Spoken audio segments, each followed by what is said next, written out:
یہ جو سورۃ المدثر کی شروع کی آیات ہیں، یہ نبی صلی اللہ علیہ وآلہ وسلم پہ جو شروع کی وحی نازل ہوئی ہیں ان میں سے ایک ہے۔ صحیح بخاری اور صحیح مسلم دونوں میں یہ حدیث موجود ہے کہ نبی صلی اللہ علیہ وآلہ وسلم پہ سب سے پہلی وحی نازل ہوئی تھی، اقرأ بسم ربک الذی خلق خلق الانسان من علق، سورۃ العلق کی ابتدائی 5 آیات۔ پھر اس کے بعد صحیح بخاری اور مسلم میں آتا ہے کہ نبی علیہ السلام پہ جو وحی کا سلسلہ تھا اس میں فترت کا پیریڈ آ گیا، ایسا پیریڈ جس میں آپ صلی اللہ علیہ وآلہ وسلم پہ کوئی وحی نازل نہیں ہوئی، اور اس کی وجہ سے آپ صلی اللہ علیہ وآلہ وسلم بڑے غم زدہ بھی تھے۔ آپ تو چاہتے تھے جلدی جلدی قرآن نازل ہو، اور اسی دوران کافروں نے طرح طرح کی باتیں بھی کرنا شروع کر دی۔ تو فترت کے پیریڈ کے بعد جو پہلی وحی نازل ہوئی ہے وہ سورۃ المدثر کی ابتدائی آیات ہیں، لہٰذا آپ صلی اللہ علیہ وآلہ وسلم پہ جو شروع کی وحی نازل ہوئی ہیں ان میں سے یہ بھی چند آیات ہیں۔ بخاری اور مسلم میں اس کی ڈیٹیل آتی ہے کہ آپ صلی اللہ علیہ وآلہ وسلم فرماتے ہیں کہ جو غار حرا میں مجھ سے ایک فرشتے کی ملاقات ہوئی، جو پوری ڈیٹیل بخاری مسلم میں آئی ہے کہ انہوں نے حضرت جبرائیل علیہ السلام انسانی شکل میں سامنے آئے اور ان کا اقرا پڑھیے، تو آپ صلی اللہ علیہ وآلہ وسلم نے کہا کہ میں پڑھا ہوا نہیں ہوں۔ 3 دفعہ یہ عمل ریپیٹ ہوا، اور پھر جبرائیل نے آپ صلی اللہ علیہ وآلہ وسلم کو اپنے ساتھ سینے کے ساتھ لگایا اور پھر پڑھایا، تو آپ صلی اللہ علیہ وآلہ وسلم نے یہ آیات پڑھی۔ بخاری اور مسلم میں یہ حدیث ملتی ہے کہ آپ علیہ السلام فرماتے ہیں کہ غار حرا میں جو مجھ پہ فرشتہ نازل ہوا تھا، پھر کچھ عرصہ کے لیے وہ مجھ پر نازل نہیں ہوا، اللہ کی آیات لے کر نہیں آیا۔ تو ایک دن اچانک میں نے یہ آبزرو کیا کہ مجھے کوئی شخص پکار رہا ہے، تو جب میں نے نگاہ اٹھا کر اوپر دیکھا تو پورے افق کے اوپر وہی فرشتہ چھایا ہوا تھا۔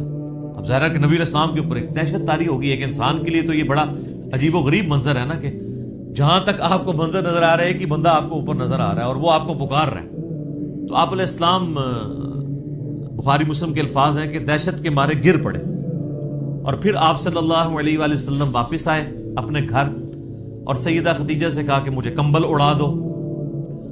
ایک تو وہ والا واقعہ بخاری مسلم میں جو سورۃ العلق کی شروع آیات میں ہوا تھا، اس میں بھی یہی الفاظ ہیں، جس میں پھر سیدہ خدیجہ کہتی ہیں کہ آپ اپنے رشتہ داروں کے ساتھ صلہ رحمی کرتے ہیں، آپ مہمان نوازی کرتے ہیں، آپ غریبوں کا بوجھ اٹھاتے ہیں، آپ لوگوں کا بڑا خیال رکھتے ہیں، اللہ تعالیٰ آپ کو تنہا نہیں چھوڑے گا۔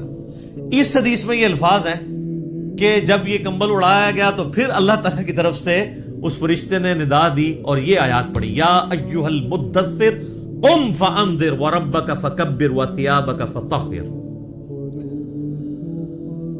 بسم اللہ الرحمن الرحیم، یا ایھا المدثر، اے چادر میں، اے کمبل میں لپٹنے والے، قم فانذر، اٹھ کھڑے ہو جائیے اور ڈر سنائیے۔ انذار تمام نبیوں کی دعوت کا مرکزی پوائنٹ ہوتا ہے، تبشیر بھی ہے لیکن وہ دوسرے نمبر پہ ہے، اس کے لیے جو دعوت قبول کر لے۔ جو مرکزی ٹاپک ہوتا ہے وہ انذار ہوتا ہے۔ انذار کہتے ہیں ڈر سنانا، کہ تم خود سے پیدا نہیں ہوئے، تمہیں اللہ تبارک و تعالیٰ نے پیدا فرمایا ہے، اور اس اللہ نے مرنے کے بعد تم سے تمہارے اعمال کا حساب لینا ہے، تم جواب دہ ہو اپنے رب کو، قیامت کے دن اللہ کے حضور تمہاری پیشی ہے۔ اس کے لیے جو ٹرم بولی جاتی ہے شریعت میں، اس کو کہتے ہیں انذار۔ ذال انذار، ڈر سنانا۔ قرآن حکیم یعنی انذار کا لفظ تو قرآن کا پورا تانا بانا ہی اس کے گرد گزرتا ہے۔ وَأُوحِيَ إِلَيَّ هَذَا الْقُرْآنُ لِأُنذِرَكُمْ بِهِ وَمَنْ بَلَغَ، سورۃ الانعام آیت نمبر 19۔ اے نبی علیہ السلام فرما دیجئے کہ قرآن مجھے اس لیے وحی کیا گیا، اس قرآن کے ذریعے میں تمہیں بھی ڈر سناؤں اور جس تک یہ دعوت پہنچے۔ تو یہاں پہ بھی ڈر سنانے کے لیے کہا جا رہا ہے کہ آپ دعوت و تبلیغ کا کام یعنی قیام النہار والا کام اعلانیہ شروع کر دیجئے۔ وَرَبَّكَ فَكَبِّرْ، اور اپنے رب کی بڑائی بیان کیجیے، یعنی بڑائی ایسی کہ جیسا حق ہے۔ ایک بڑائی تو اپنی زبان سے بیان کرنا ہے نا، وہ تو آپ دیکھ لیں ہماری اسلام کی جو عبادات سینٹرڈ اراؤنڈ جس کلمے کے ہیں نا وہ اللہ اکبر ہے. آپ جانور بھی ذبح کرتے ہیں تو کیا پڑھتے ہیں؟ بسم اللہ واللہ اکبر. صحیح مسلم میں تکبیرات موجود ہیں. پھر آپ عید کی جو تکبیرات ہیں جو صحابہ کرام سے نقل ہوئی ہیں، تابعین سے، المصنف ابن ابی شیبہ میں، اللہ اکبر لا الہ الا اللہ واللہ اکبر وللہ الحمد. پھر یہ بھی آئی ہیں اللہ اکبر کبیرا والحمد للہ کثیرا وسبحان اللہ بکرۃ واصیلا. پھر سر جو آپ 5 وقت نماز پڑھتے ہیں، 17 فرض رکھتے پڑھتے ہیں، ہر رکعت میں جو انتقال ہے ایک رکن سے دوسرے رکن میں وہ تکبیر کے ساتھ ہے، سوائے رکوع سے اٹھتے وقت سمیع اللہ لمن حمدہ. باقی سب تکبیرات ہیں. 4 رکعت کی نماز کے اندر 22 تکبیرات آتی ہیں. 6 تکبیریں پہلی رکعت میں، 6 ہی تیسری میں، اور 5 تکبیرات دوسری رکعت میں، اور 5 ہی چوتھی میں. یعنی ایون رکعتیں جو ہیں ان میں اللہ اکبر آتا ہے 5 دفعہ، اور جو آڈ رکھتے ہیں، تاک رکھتے ہیں، ان میں اللہ اکبر آتا ہے 6 دفعہ. 22 تکبیرات. تو آپ ذرا یہ دیکھ لیں، پھر باقی نمازوں کی ساری پھر سنتیں ملائیں تو سب اللہ اکبر ہی ہے. تو یہ تو کلمات ہیں کہ آپ نے اللہ کی بڑائی بیان کرنی ہے. بڑائی اللہ کے لیے ہے. ویسے ہم لفظی ترجمہ کر دیتے ہیں اللہ اکبر، اللہ سب سے بڑا ہے، یہ سمجھانے کے لیے ہوتا ہے. اصل اس کی جو اپروپریٹ ٹرانسلیشن اردو میں بنے گی وہ یہ ہے کہ تمام بڑائیاں، تمام بزرگیاں اللہ کے لیے. عموماً ہم جب اردو میں بڑائی کا لفظ بولتے ہیں نا کہ کوئی بڑا ہے، تو اس سے پھر ہمیں وہ ذرا سائز ذہن میں آنا شروع ہو جاتا ہے. اللہ تعالیٰ کے لیے تو اس طرح کی تمثیل نہیں ہے نا. لیس کمثلہ شیء وہو السمیع البصیر. اللہ کی مثل کوئی شے نہیں ہے، وہ سننے والا ہے، دیکھنے والا ہے. بڑائیاں، تمام طرح کی خوبیاں، بڑائیاں، بڑے سے بڑے آنر کا جو لفظ ہے، کوئی صفت ہے، وہ اللہ کے لیے خاص ہے. اسی کے تحت ہم یہ سمجھتے ہیں کہ اللہ تعالیٰ کو اگر کوئی شخص خدا کہہ کر یا گاڈ کہہ کر پکار لے تو یہ جائز ہے، کیونکہ کیپٹل جی سے جو گاڈ لکھا جاتا ہے انگلش میں، یہ اسی خدا کے لیے لکھا جاتا ہے جس کو سب مانتے ہیں. فارسی میں خدا کا لفظ اللہ کے لیے بولا جاتا ہے. لہٰذا یہ جو اہل حدیث نے ایک فتنہ کھڑا کیا ہوا ہے اسماء و صفات کا، اور وہ یہ کہتے ہیں یہ خدا کا لفظ بولنا یا گاڈ کا لفظ بولنا یا اللہ کے لیے کوئی بھگوان کا لفظ بول لے تو یہ کوئی اسماء و صفات کا مسئلہ بن جائے گا، یہ کوئی شرکیہ مسئلہ ہو جائے گا. تو یہ ان کے یعنی ایک ذہن کی آپ سمجھ لیں کمزوری ہے. ایسا نہیں ہے. قرآن عربی میں نازل ہوا ہے. قرآن سے پہلے جتنی کتابیں الہامی ہیں وہ تو دوسری زبانوں میں نازل ہوئی ہیں. وَإِن مِّنْ أُمَّةٍ إِلَّا خَلَا فِيهَا نَذِيرٌ. اللہ تعالیٰ فرماتا ہے کوئی ایسی امت نہیں گزری جس میں ہم نے کوئی نہ کوئی ڈر سنانے والا نہ بھیجا ہو. تو ایک تکبیر تو ہے کہ آپ نے الفاظ بولنے ہیں، اور ایک تکبیر جو مشکل تکبیر ہے وہ دعوت و تبلیغ کا کام ہے کہ اللہ کی بڑائی بیان کرو جس طرح کے بیان کرنے کا حق ہے. دنیا پہ اللہ کی بڑائی قائم کر کے دکھائی ہے اللہ کے محبوب صلی اللہ علیہ وآلہ وسلم نے. یعنی وہ هو الذی ارسل رسولہ بالہدی ودین الحق لیظہرہ علی الدین کلہ ولو کرہ الکافرون ولو کرہ المشرکون. وہی اللہ ہے جس نے الہدی یعنی قرآن اور دین حق کے ساتھ اپنے پیغمبر کو مبعوث کیا تاکہ اسے تمام ادیان پر غالب کر دے، خواہ کافر اس کا برا مان جائے. مسند احمد میں حدیث ہے، نبی علیہ السلام فرمایا قیامت اس وقت تک قائم نہیں ہوگی جب تک کہ دنیا کے ہر گھر میں میرا پیغام نہ پہنچ جائے اور لوگ چاہتے ہوئے یا نہ چاہتے ہوئے اس دعوت کو قبول کر لیں. اچھا، یہ بات صحابہ کرام کو تو شاید سمجھ نہ آئی ہو کہ یہ کیسے پاسبل ہے کہ دنیا کے ہر گھر میں اتنا بڑا ڈیٹا کون رکھ سکتا ہے. لیکن سر آج یوٹیوب حفظہ اللہ، گوگل دامت برکاتوں عالیہ، اسلام کے بارے میں کوئی اسٹڈی کرنا چاہے تو اس تک نہیں بات پہنچ سکتی. پہنچ کی بھی ایک واقعہ ہوتا ہے پوری دنیا کے اندر وہ واقعہ پہنچ جاتا ہے. تو یہ ایک میڈیا کی برکت سے یہ ساری چیزیں، اور پھر جب یہ یعنی ایک مزید آگے معاملہ بڑھے گا تو پھر تو دعوت الحمدللہ گھر گھر تک پہنچے گی. تو اس رب کی بڑائی بیان کرو، ایک تو بولنے کے اعتبار سے، باقی پریکٹیکلی بھی اس کے لیے آپ اللہ تعالیٰ کے گواہ بن کر کھڑے ہو جائیں اور انسانیت کے اوپر حجت تمام کرے۔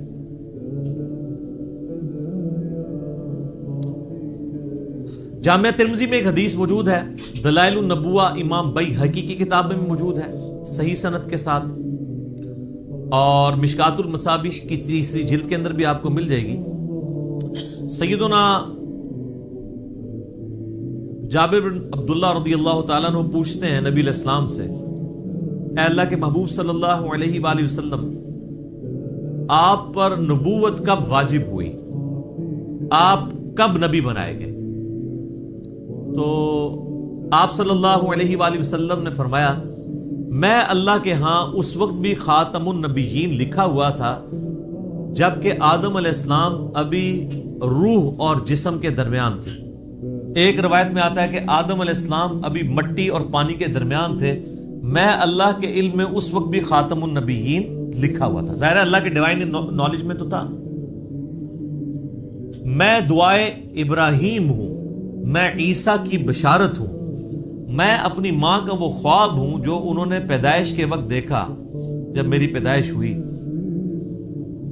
کہ ان کے لیے ایک ایسا نور ظاہر ہوا جس سے شام کے محلات بھی روشن ہو گئے ان پر۔ یعنی نبی علیہ السلام کی پیدائش کے وقت آپ علیہ السلام کی والدہ کو خواب کے ذریعے یہ بشارت دی گئی کہ آپ سے جو بچہ پیدا ہونے والا ہے اس کی حکومت بالآخر رومن امپائر کے اوپر بھی حاوی ہو جائے گی۔ اور پھر لوگوں نے دیکھا تو، لیکن یہ جو ہم جس نبوت کے یعنی مبعوث ہونے کا ذکر کر رہے ہیں وہ نبی علیہ السلام کی مبارک زندگی کے 40ویں سال کے بعد کا معاملہ ہے۔ آپ علیہ السلام پیدائشی طور پر پیغمبر تھے لیکن مبعوث نہیں ہوئے تھے، اللہ کی طرف سے آپ کی بعثت نہیں ہوئی تھی۔ اللہ کی حفاظت میں ضرور تھے، نبی تو اللہ کی حفاظت میں ہوتا ہے، لیکن نبی کو یہ خود نہیں پتا ہوتا کہ میں اللہ کا پیغمبر ہوں جب تک کہ اللہ اسے مبعوث نہ کرتا۔ سورہ شورى میں واضح ہے، ما کنت تدری ما الکتاب ولا الایمان، اے نبی قرآن کے نزول سے پہلے نہ تو آپ کتاب سے واقف تھے اور نہ ایمان کی تفصیلات کو جانتے تھے، بلکہ اللہ نے اس کتاب کو آپ کے لیے ہدایت کا ذریعہ بنایا۔ وَإِنَّكَ لَتَهْدِي إِلَىٰ صِرَاطٍ مُسْتَقِيمٍ، اور اب آپ بھی لوگوں کو سیدھے راستے کی طرف بلاتے ہیں۔ حتیٰ کہ صحیح بخاری میں سیدنا ابو بکر الصدیق رضی اللہ تعالیٰ عنہ کا ایک بڑا خطرناک قسم کا خطبہ موجود ہے۔ خطرناک میں اس لیے کہہ رہا ہوں کہ پاکستان میں 295C لگی ہوئی ہے، ورنہ حضرت ابو بکر میں فٹ کر دیتے ہیں جو انہوں نے ڈاکٹرائن بتائی ہوئی ہے۔ صحیح بخاری میں خطبہ موجود ہے، میرا ایک یوٹیوب پہ کلپ بھی ہے، صحیح اور بخاری اور مسلم سے قرآن کے فضائل پہ 8 احادیث۔ اس میں نے یہ حدیث بتائی تھی کہ سیدنا ابو بکر جب خلیفہ بنے رضی اللہ تعالیٰ عنہ علیہ السلام، تو انہوں نے جب پہلا خطبہ دیا تو اس میں ان کے الفاظ ہیں کہ اللہ تعالیٰ نے محمد صلی اللہ علیہ وآلہ وسلم کو اس کتاب کے ذریعے ہدایت دی۔ ذرا الفاظ سننے، محمد کو اللہ نے اس کتاب کے ذریعے ہدایت دی اور اب تم نے یہ کتاب کا پیغام ان کی امت تک آگے پہنچانا ہے۔ شکر ہے ادھر کوئی کھڑا نہیں ہو گیا کہ یار امیر المومنین یہ آپ کیا کہہ رہے ہیں، نبی علیہ السلام پہلے گمراہ تھے، نعوذ باللہ، گمراہ نہیں تھے، لیکن آپ کی ہدایت ڈیٹم لیول کی تھی، بنیادی تفصیلات نہیں تھی اس میں۔ قرآن میں وَوَجَدَكَ ضَالًّا فَهَدَىٰ، اے نبی آپ کو ہم نے اپنی محبت میں حق کی تلاش میں خود رفتہ پایا تو منزل مقصود تک پہنچاتی ہے۔ یہ گمراہی والا ترجمہ تو غلط کیا ہے، اس کے اوپر جو بریلوی گرفت کرتے ہیں نا اہل حدیث اور دیوبند کی، وہ ٹھیک کرتے ہیں۔ ضال کا مطلب نبی علیہ السلام کے لیے گمراہی نہیں ہوگا، ضال کا ایک مطلب کسی کی محبت میں ڈوبنا بھی ہوتا ہے، جیسا کہ یوسف علیہ السلام کے بھائیوں نے اپنے والد کے بارے میں کیا کہا تھا، ان ابانا لفی ضلال مبین، ہمارے ابا جان تو اس بیٹے کی محبت میں ڈوب چکے ہیں۔ وہ یہ تو نہیں کہہ رہے تھے ہمارا ابا گمراہ ہو گیا ہے، وہ یہ کہہ رہے تھے کہ یہ اس ایک بیٹے کی محبت میں ڈوبا ہوا ہے، ہمیں بھی ذرا توجہ دے۔ تو یہ وَوَجَدَكَ ضَالًّا فَهَدَىٰ، اس کا ترجمہ جو ہے وہ احمد بریلوی صاحب نے ٹھیک کیا ہے کہ تمہیں اپنی محبت میں خود رفتہ پایا تو منزل مقصود تک پہنچا دیا۔ تو قرآن کے ذریعے اللہ تعالیٰ نے آپ علیہ السلام کی ہدایت کو کامل کیا۔ تو نبی پیدائشی طور پہ نبی ہوتا ہے لیکن اسے پتہ نہیں ہوتا جب تک مبعوث نہ ہو جائے۔ ورنہ تو بخاری مسلم میں جو حدیث آتی ہے کہ نبی علیہ السلام کو جب پہلی دفعہ فرشتہ نظر آیا تو آپ کی حالت جو ہوئی ہے، مطلب آپ تو خوش ہو جاتے کہ میں 40 سال سے انتظار کر رہا تھا، شکر ہے تو آ گیا۔ الٹا آپ علیہ السلام پریشان ہو گئے، حتیٰ کہ بخاری مسلم کے الفاظ ہیں سیدہ خدیجہ سلام اللہ علیہا ان کو اپنے کزن برقہ ابن نوفل کے پاس لے گئی۔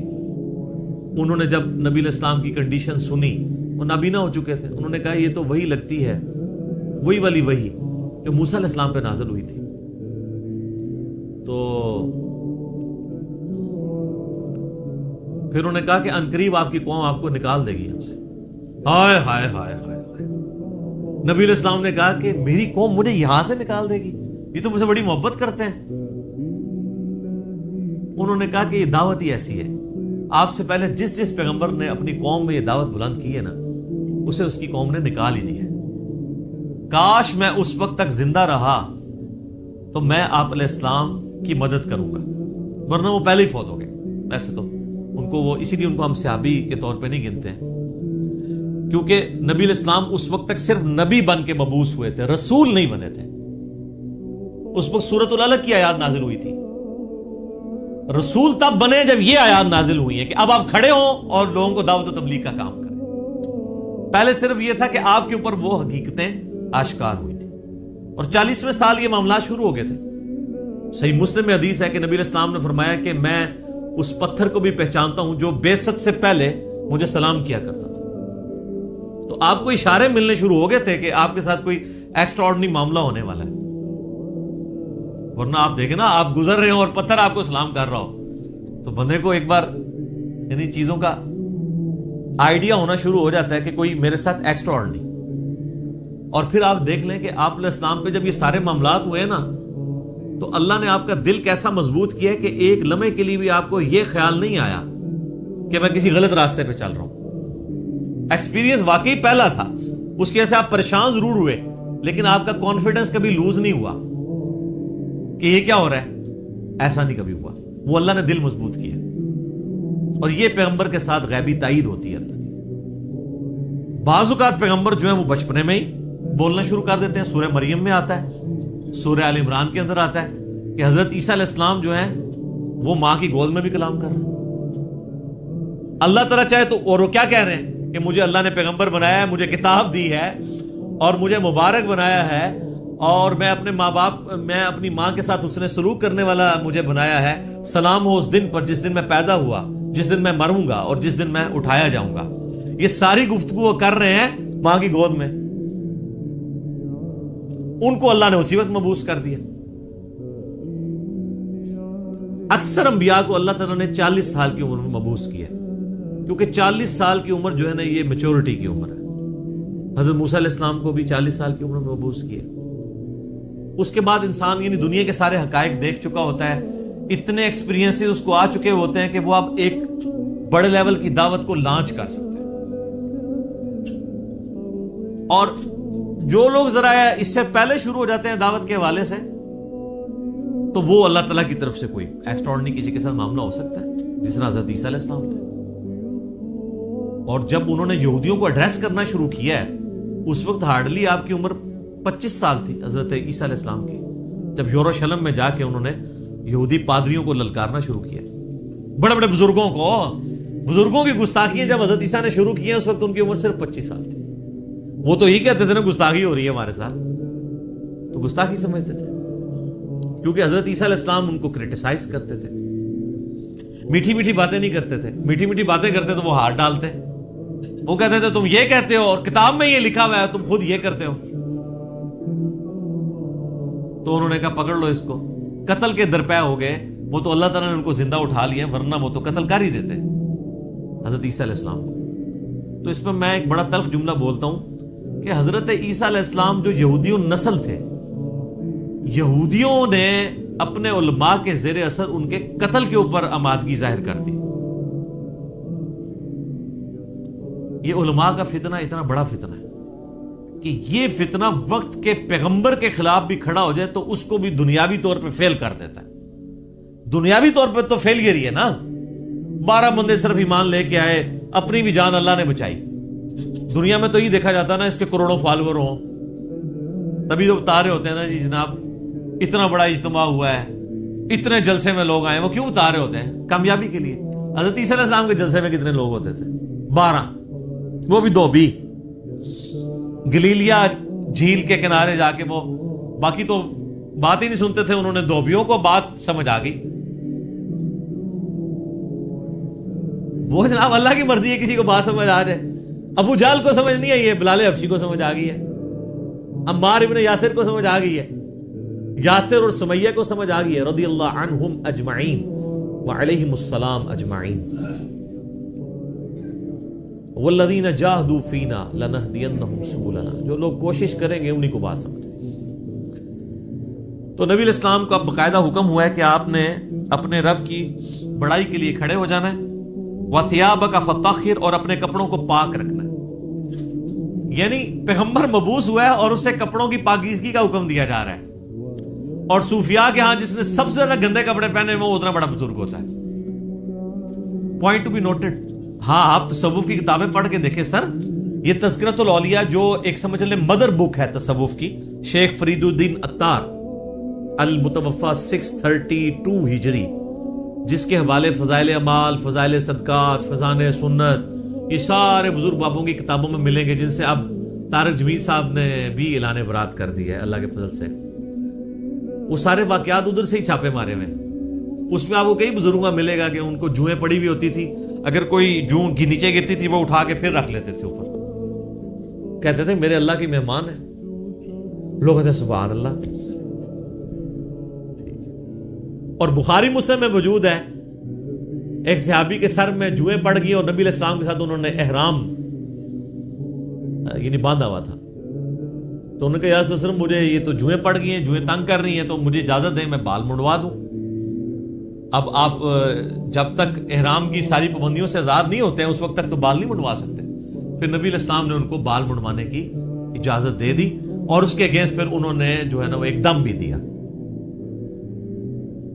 تو بعد کے بزرگ جو ہیں وہ جوئیں اٹھا کے اوپر رکھتے ہیں، گندے مندے رہتے ہیں. اور بلکہ سب سے بڑا بزرگ وہ ہوتا ہے جو گندا بھی نہ رہے، کپڑے ہی سارے اتار دے، اس کو سب سے بڑا بزرگ مانا جاتا ہے. وہ کہتے ہیں مجذوب ہے یہ، یعنی اللہ تعالیٰ کی محبت میں غرق ہو چکا ہے.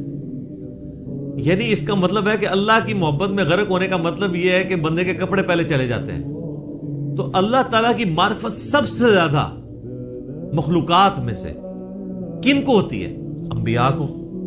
تو کہیں ملتا ہے کہ انبیاء کرام علیہ السلام پہ جب اللہ کی محبت کا غلبہ ہوتا تھا تو وہ کپڑے اتار دیتے تھے؟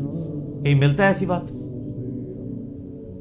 تو یہ پھر اس لیے ہم کہتے ہیں کہ انبیاء کا جو دین ہے وہ اور ہے، بابوں کا دین اور ہے اور کتابوں کا دین اور ہے. یہ بابوں کا دین ہے اور کتابوں کا دین وہ ہے جو صحیح سند کے ساتھ صحابہ اکرام اہل بیت کے ذریعے اور بعد میں محدثین کے ذریعے دین ہم تک پہنچے. نبی علیہ السلام کو شروع کی وحی میں کہا جا رہا ہے کہ آپ نے اپنے کپڑوں کو پاک صاف رکھنا ہے، روحانی طور پہ بھی پاک رکھنا ہے. یعنی ایک اللہ تعالیٰ نے جیسا کہ سورۃ الاعراف میں آتا ہے کہ تقویٰ کا لباس سب سے بہتر لباس ہے.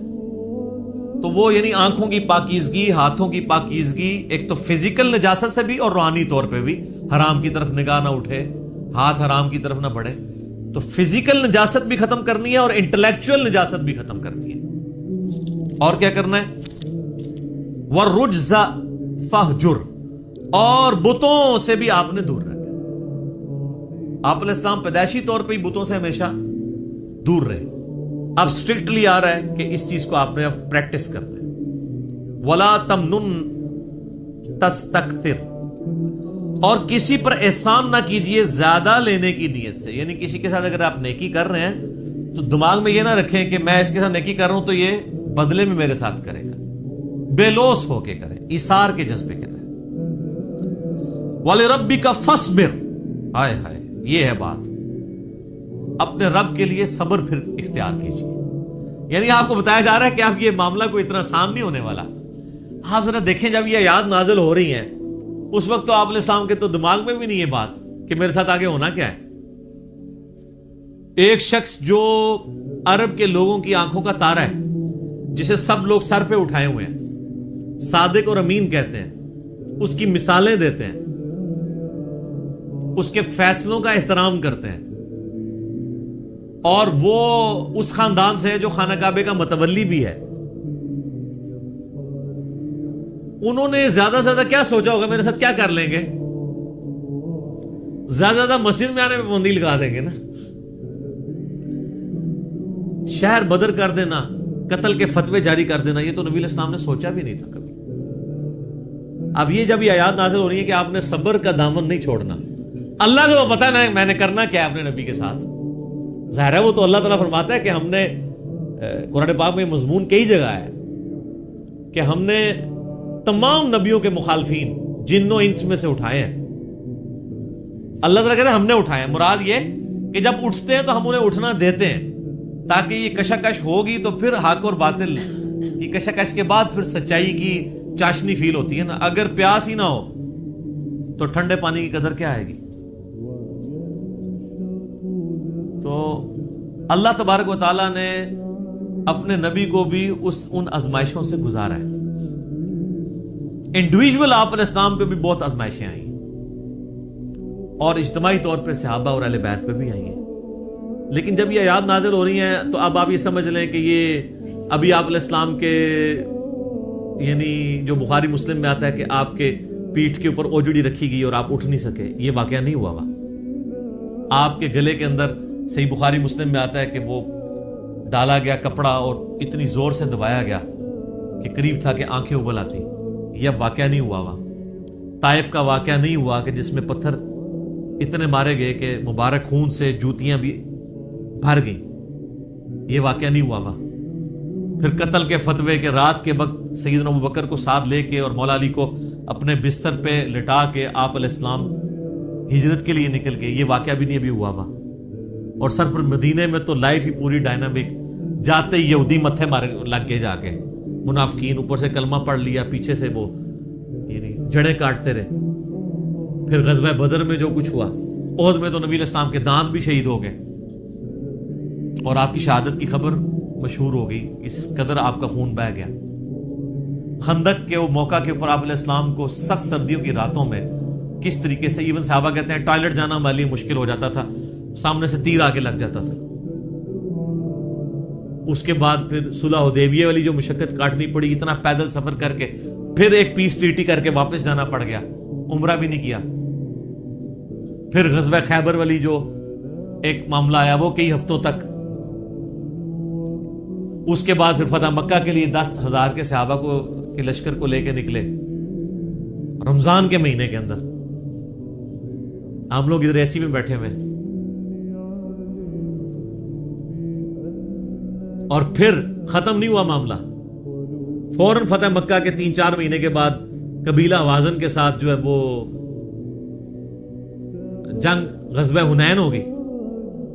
12,000 کا لشکر تھا. بس تکبر کے جملے نکل گئے کچھ اصحاب سے کہ ہم 313 تھے تو غالب آئے تھے، آج تو ہم ہے ہی بہت ہیں. تو قرآن کے الفاظ ہیں، اللہ تعالیٰ نے یقین کریں کہ اتنے سخت الفاظ کے اندر جسے کہتے ہیں نا میڑا مارتے ہوئے، تانا دیتے ہوئے بات کی ہے. اللہ نے فرمایا تم نے یہ بات کی، تمہیں تو کہنا چاہیے تھا اللہ کی مدد سے فتح ہوئی تھی. تو دیکھ لو جب تم نے یہ جملہ بولا تو دیکھو تمہیں راستہ بھی نہیں پھر ملا بھاگنے کا. 80 بندے بخاری مسلم میں آتا ہے نبی علیہ السلام کے ساتھ رہ گئے، صرف 12,000 میں سے 80 بندے، باقی سب بھاگ گئے. وہ سامنے سے تیر ہی ایسے لگے ان کو. وہ تیر کے بڑے ایکسپرٹ تھے قبیلہ حوازن کے لوگ. اور پھر پیرلل میں جناب اور رومن امپائر نے نبی علیہ السلام کا سفیر قتل کر دیا. آپ نے غزوہ موتا کے لیے جو ہے وہ وہاں بھی مہم روانہ کر دی زید ابن حارثہ کی سرکردگی میں، اتنے معاذوں کے اوپر پیرلل میں. اور پھر اس کے بعد غزوہ موتا کے بعد پھر وہ غزوہ تبوک کے لیے آپ علیہ السلام خود، جسے وہ جیش العسرہ کہا جاتا ہے، تنگی والا جو مارکا. تو اور آخری وقت بھی آپ کیا فرما رہے ہیں، آخری جو آپ آگے خطبہ دے رہے ہیں بخاری مسلم میں، وہ لشکر اسامہ بھیج رہے ہیں. اتنی مشکل لائف شروع سے لے کے اینڈ تک.